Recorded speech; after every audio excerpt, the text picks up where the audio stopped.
कॉलेजला सुट्ट्या लागताच मी माझ्या काका काकीकडे गेलो होतो. मी तिथे जाताच दुसऱ्या दिवशी काका बाहेर गावी गेला. मी तेव्हा 25 वर्षाचा होतो. काका घरी नसल्यामुळे काकी रोज मला तिच्या खोलीत झोपायला सांगायची. एके दिवशी मी सकाळी उठलो तेव्हा काकी सारखी माझ्याकडे बघून हसत होती. त्या दिवशी ती मला आंघोळीचं पाणी टाक म्हणाली. मी बाथरूममध्ये जाताच काकीने दरवाजा लावला आणि मग काकीला मी मागून जोरात, मी अंकित, मी 25 वर्षाचा होतो. माझं शिक्षण पूर्ण करून मी नुकताच माझ्या काकाच्या घरी आलो होतो. गेल्या 2 वर्षापासून मी काका काकीला भेटलो नव्हतो. माझ्या लहानपणापासून काका माझा फार जवळचा होता. सगळ्यात जास्त माझे लाड माझ्या काकाने पुरवले होते. काका काकी मला एवढ्या दिवसातून बघून फार खुश झाले होते. काकी तर आता पहिल्यापेक्षा अधिक सुंदर दिसू लागली होती. काका काकीचं लग्न होऊन 4 वर्षच झाले होते. त्या दिवशी काकीने सर्व माझ्या आवडीचे व्यंजन बनवले होते. काकीच्या हातचं जेवण म्हणजे 5 स्टार हॉटेलच्या जेवणापेक्षाही स्वादिष्ट असायचं. त्या दिवशी रात्री काका आणि मी बऱ्याच गप्पा गोष्टी केल्या. रात्री मी काकाच्या खोलीतच झोपी गेलो. दुसऱ्या दिवशी सकाळी मी जेव्हा नाश्ता करायला आलो तेव्हा काका तयार होऊन कुठेतरी निघाला होता. मी काकाला म्हणालो की काका, तू आता कुठे निघालास? मी आलोय तर माझ्यासाठी तुला काही दिवस सुट्ट्या घ्याव्या लागतील. तू आता कुठेही जाऊ नकोस. मी असं बोलताच काका म्हणाला, अरे अंकित, मला काही दिवसासाठी ऑफिसच्या कामासाठी परदेशात जावं लागणार आहे आणि त्याची गेल्या 15 दिवसापासून माझी तयारी सुरू आहे. आता मी असं अचानक जायला नकार दिला तर माझी नोकरीही जाऊ शकते. मला यावेळी जावंच लागेल. काहीच दिवसात मी परत येईल. तोपर्यंत तू थांब इथेच. मी नसलो तरी तुझी काकी तर आहे ना. काही दिवस काकीसोबतही वेळ घालव. काकाची परदेशात जाण्याची आधीच सर्व तयारी झाली होती. त्यामुळे मी त्याला जास्त काही बोलू शकलो नाही. पुढचा 1 महिना मी निवांत होतो. माझे आईबाबाही दिदीच्या सासरी गेले होते. काकीही मला थांब म्हणून आग्रह करत होती. मग पुढचे काही दिवस मी तिथेच थांबण्याचा निर्णय घेतला. काकाला बाहेर त्याच्या ऑफिसची गाडी एअरपोर्टवर घेऊन जाण्यासाठी आली होती. काकाला त्याच्या गाडीपर्यंत सोडून मी आणि काकी घरात आलो. आम्ही सोबत बसून नाश्ता केला. त्या दिवशी दुपारी काकी मला तिच्यासोबत मॉलमध्ये फिरायला घेऊन गेली होती. संध्याकाळी आम्ही बाहेरूनच जेवण करून आलो होतो. घरी येताच मी फ्रेश होऊन माझ्या खोलीत गेलो. मला झोप येत नव्हती म्हणून मी माझा मोबाईल बघत बसलो होतो. पुढच्या काही मिनिटातच काकी माझ्या खोलीत 2 कप चहा घेऊन आली. मी काकीला म्हणालो की मी चहा पित नाही आणि असं रात्रीच्या वेळी तर मुळीच नाही. तेव्हा काकी म्हणाली की मला रात्री झोपण्यापूर्वी चहा पिण्याची सवय आहे. आज तुझे काका मला सोबतीला नाही आहेत, ते घरातच आहे असं समजून मी 2 कप चहा बनवला. मला सोबत म्हणून आजच्या दिवस तुझ्या काकाच्या जागी तू माझा चहाचा पार्टनर हो प्लीज. काकीच्या आग्रहाखातर मी काकीसोबत चहा प्यायलो. चहा खूपच छान झाला होता. मी काकीने बनवलेल्या चहाचं फार कौतुक केलं. माझ्या 2 कौतुकांच्या शब्दांनी काकी फारच खुश झाली होती. ती म्हणाली, तुझे काका अजिबात तुझ्यासारखे नाही आहेत. तू जसं आता माझं कौतुक केलंस तसं ते कधीच करत नाही. काकू असं बोलताच नाराज झाली. मी तिला एक जोक सांगून पुन्हा तिच्या चेहऱ्यावर स्माईल आणली. त्या रात्री मी काकीशी बराच वेळ बोललो. दुसऱ्या दिवशी काकीने सकाळी माझ्या आवडीचा नाश्ता बनवला होता. तसं मी कधीच चहा प्यायचो नाही, पण काकीच्या हातची चहा मला फार आवडली होती म्हणून तेव्हा मी आवर्जून तिला 1 कप चहा बनवायला सांगितला. माझा स्वभावच असा होता की मला कुठलीही गोष्ट चांगली वाटली की लगेचच मी कौतुक करायचो. काकीची प्रत्येक गोष्ट ही कौतुक करण्यासारखी होती, त्यामुळे मी तिचं कौतुक करायचो. तेव्हा ती फारच खुश व्हायची. त्या दिवशी रात्री झोपताना काकी माझ्या खोलीत आली. ती मला म्हणाली की अंकित, मला माझ्या खोलीत एकटीला झोपायला भीती वाटते. 2 दिवस मी जशी तशी एकटी झोपले, पण आज मला जरा जास्तच भीती वाटते. रोज तुझे काका असतात तर काही वाटत नाही. तेव्हा मी काकीला म्हणालो, त्यात काय घाबरायचं काकी, घरात तुम्ही एकट्या थोडीच आहात. तुम्हाला काही जरी वाटलं तरी तुम्ही मला अर्ध्या रात्री हाक मारा, मी 0 मिनिटात तुमच्यासमोर असेल. काकी काही केल्या माझं ऐकायला तयार नव्हती. ती म्हणाली की माझ्या मनातील भीती निघत नाही तोवर तू माझ्या खोलीत झोप. काकी तर फारच घाबरलेली दिसत होती. काही केल्या ती माझं काही ऐकायला तयार नव्हती. त्या रात्री मी तिच्या खोलीत झोपायला गेलो. थोड्या वेळाने काकीने झोपेत असताना अचानक मला मिठी मारली. कदाचित तिच्याने झोपेत चुकून ते झालं असावं. मी कशीबशी तिची मिठी सोडवली व तिला पाठमोरा होऊन मी झोपलो. सकाळ होताच मी माझ्या खोलीत गेलो. थोड्या वेळाने काकीने तिच्या खोलीतूनच मला हाक मारली. मी तिच्या खोलीत आलो तर ती मला कुठेही दिसत नव्हती. मी परत बाहेर जाणार तोच मला पुन्हा काकीचा आवाज आला. ती तिच्या खोलीतल्या बाथरूममधून मला आवाज देत होती. काकीने मला आत बाथरूममध्ये बोलवलं. काकी म्हणाली, अंकित, या सोलरमधून पाणीच येत नाहीये, जरा बघतोस का? माझ्या डोळ्यालाही साबण आहे आणि आतल्या कुठल्याच नळाला पाणी येत नाहीये. काकीच्या चेहऱ्यावर पूर्णपणे साबण होता. तिने तिचे डोळे घट्ट बंद केले होते. त्यावेळी तिने तिच्या अंगावर फक्त एक टॉवेल गुंडाळला होता. काकीला तसं पाहून माझ्या अंगावर काटा आला होता. मी स्वतःला भानावर आणलं आणि नळाला काय झालं ते बघू लागलो. डोळ्यावर साबण असल्यामुळे काकीकडून बाथरूममधला पाण्याचा मेन कॉक बंद झाला होता. त्यामुळे नळाचं पाणी थांबलं होतं. मी तो कॉक सुरू केला आणि नळ लावला. लगेचच नळाला पाणी येऊ लागलं. माझं काम होताच मी बाथरूममधून बाहेर आलो. थोड्या वेळाने काकी तिचे ओले केस झटकतच हॉलमध्ये आली. ती माझ्याजवळ आली आणि मला थँक्यू म्हणून ती किचनमध्ये निघून गेली. काकी दिसायला फार सुंदर होती. तिच्या सुंदरतेकडे यापूर्वी मी कधीच असं निरखून पाहिलं नव्हतं. काकाने खरंच नशीब काढलं होतं, जे त्याला एवढी सुंदर बायको मिळाली होती. काकाला परदेशात जाऊन आता 4-5 दिवस झाले होते. काका घरी कधी परतणार हे विचारण्यासाठी मी काकाला फोन केला, पण त्याचा फोन सारखा बंदच लागत होता. मी माझ्या घरी जायलाही निघालो होतो, पण काकी म्हणत होती की मला एकटीला घरात भीती वाटते. काका येत नाही तोपर्यंत तू इथेच थांब. काकीला असं एकटं सोडून जाणं मलाही योग्य वाटत नव्हतं, म्हणून मी अजून काही दिवस तिथेच थांबलो. एके दिवशी काकी आणि मी काकीच्या खोलीत बसून कॅरम खेळत होतो. तेव्हा अचानक काकीने माझा हात पकडला आणि ती रडायला लागली. ती मला म्हणाली की अंकित, माझ्यात काही कमी आहे का रे? नाही काकी, तू तर फार सुंदर आहेस, पण तुला असं रडायला आणि असं बोलायला अचानक काय झालं? मी असं विचारताच काकी बोलू लागली की अंकित, गेल्या काही दिवसांपासून तू एका मित्राप्रमाणे मला वेळ देतोयस, माझ्याशी गप्पा गोष्टी करतोयस. तुझ्या काकाने माझ्यासाठी असा वेळ कधीच काढला नाही. ते नेहमी पैशाच्या मागे पळत असतात.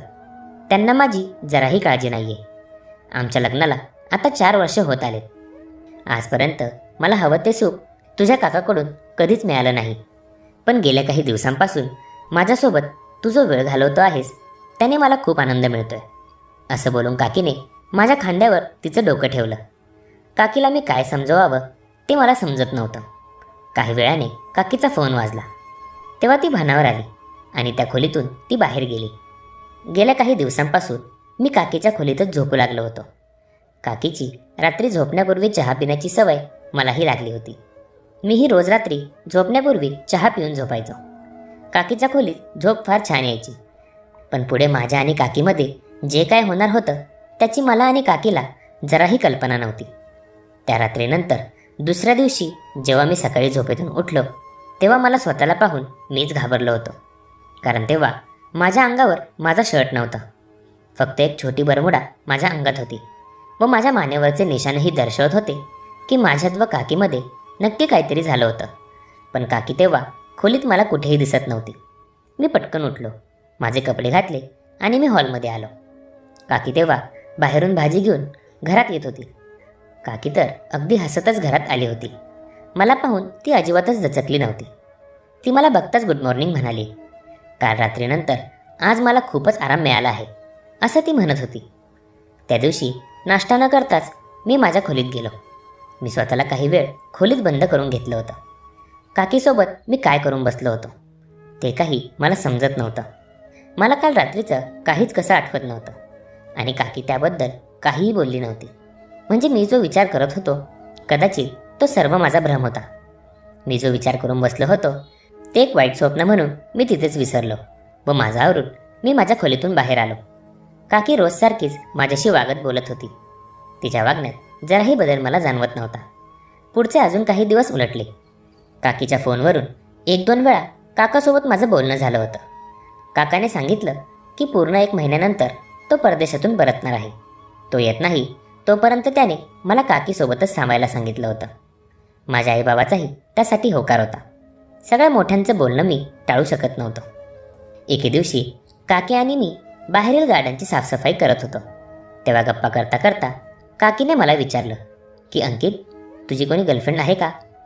तेव्हा मी काकीला म्हणालो की नाही ग काकी, माझ्यासारख्याची गर्लफ्रेंड व्हायला कोणाला आवडणार आहे? कोणाचं माहीत नाही, पण मला नक्कीच आवडेल. काही विचार न करता क्षणार्धात काकी असं काही बोलली की मी तिच्याकडे आश्चर्याने बघू लागलो. तेव्हा ती हसायला लागली आणि म्हणाली, काय रे, मस्करी केली मी. तू काय खरं समजला की काय? एवढा का चकित होतोयस? हसता हसता काकी घरात निघून गेली.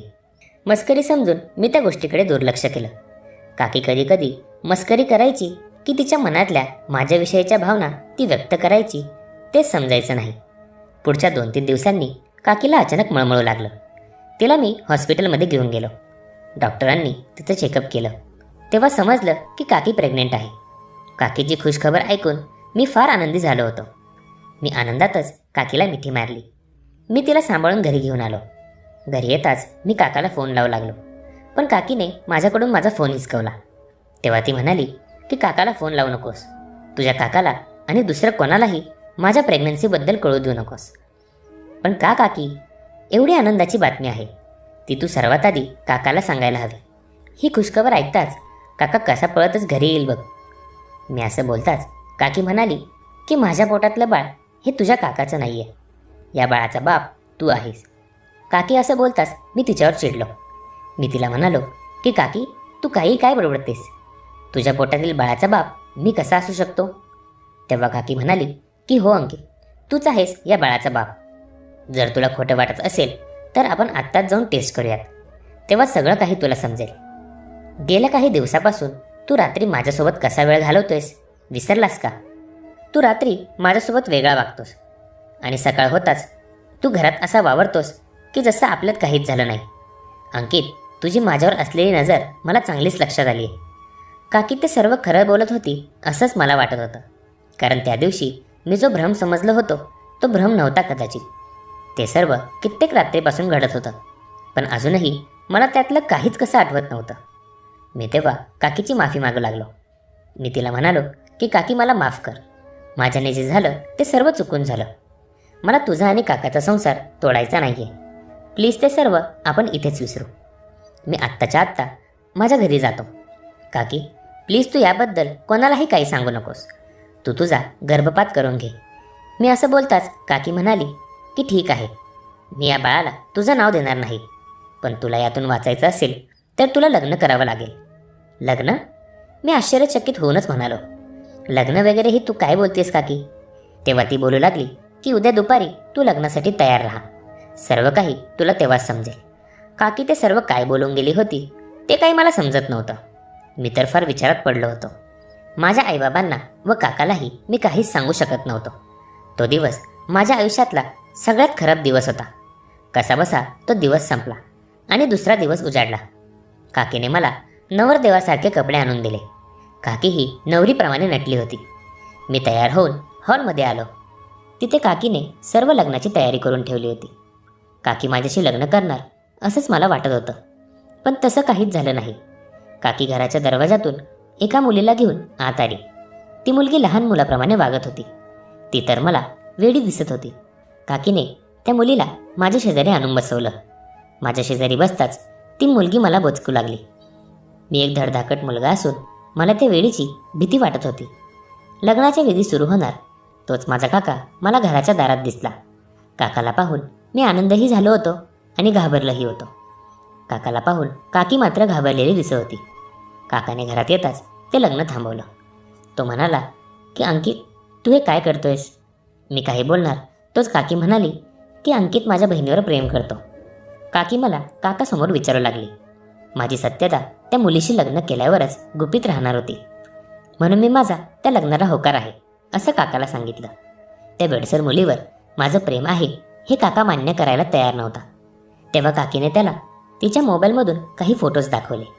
काकीने त्या मुलीला माझ्या बाजूला झोपून आमचे नको ते फोटो काढले होते आणि तेच ती काकाला दाखवत होती. ते फोटो बघून माझ्या लक्षात आलं होतं की माझ्या मानेवरचे ते नखाचे निशाण त्या वेड्या मुलीचे होते, कारण ती आताही सारखी मला बोचकत होती. काकीचा खोटेपणा माझ्या लक्षात येत होता. ती वेडसर मुलगी काकीची बहीण होती. तिच्याशी माझं लग्न लावण्यासाठी काकीने एवढं सगळं केलं होतं. त्यावेळी मी काकाला सगळी सत्यता सांगितली. काकी प्रेग्नेंट नव्हतीच. तिने मला ज्या हॉस्पिटलमध्ये तिला न्यायला सांगितलं होतं ते तिच्या मैत्रिणीचं होतं. काकीने मला प्रेग्नन्सीचे खोटे रिपोर्ट दाखवले होते. तिच्या खोट्याला मी खरं मानून बसलो होतो. काकाने काकीला जाब विचारला तेव्हा ती बोलू लागली की अंकितला रात्री चहामधून झोपेचं औषध मी देत होते आणि तो गाढ झोपेत गेला की माझ्या बहिणीला त्याचे शेजारी आणून मी त्याचे तिच्यासोबत असे फोटो काढले जेणेकरून ते मी तुम्हाला दाखवेल आणि अंकितचं माझ्या बहिणीवर प्रेम आहे असं तुम्ही समजाल. काकीने चांगलं डोकं चालवलं होतं. एकीकडे तिने मी तिच्यासोबत काहीतरी केले असं सांगून मला फसवलं होतं आणि दुसरीकडे तिने माझं तिच्या बहिणीवर प्रेम आहे असं लोकांसमोर दाखवण्यासाठी माझे व तिच्या वेड्या बहिणीचे नको तसे फोटो काढले होते. मी माझ्या काकीला कधीच माफ करणार नव्हतो. काकीने जे काही केलं होतं त्यावर काकाही खूप रागावला होता. त्याने तिच्याशी बोलणं सोडलं होतं. मंडळी, यावरून आपल्याला समजते की नेहमी पुरुषच चुकीचा असतो हेच बहुतांश लोकांची समज झाली आहे. पण सर्व सत्यता पडताळल्याशिवाय कधीच कोणाला दोषी ठरवू नये. पुरुषालाही त्याची बाजू मांडण्याचा हक्क हा मिळालाच